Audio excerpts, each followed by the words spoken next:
So when it comes to anatomy and physiology, this is very basic, okay? There's two things you need to know, all right?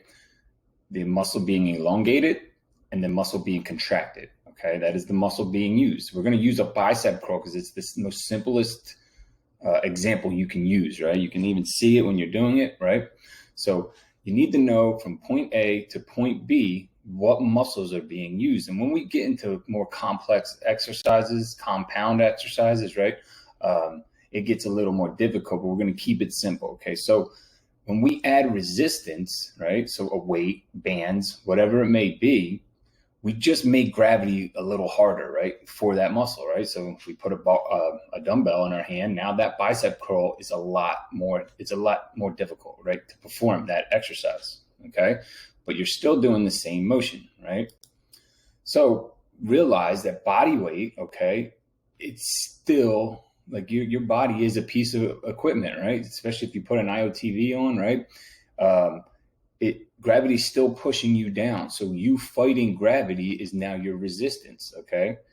So moving on, we need to realize that like doing push-ups and sit-ups, and I understand because things happen, right? We're in the Army, right? So shit happens, right? Like I know I had a PT plan ready one day with, all the equipment and stuff, and then who was in charge of the keys didn't have the keys on them that day. So we needed to do a backup workout, right? Or I know one day last week too, somebody had a great workout set up for us, ready to go, and he had an emergency come up. So again, you have to have a plan B always, right? So knowing these exercises and knowing that like what exercises are going to enhance or make you better at each event, right?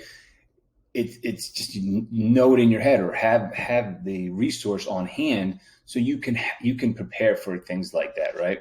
So we all know that doing push-ups and running is generally our backup plan in the Army, right? So these will not help you on your leg tuck. They will not help you on your deadlift. They will not help you with the sprint drag carry, right?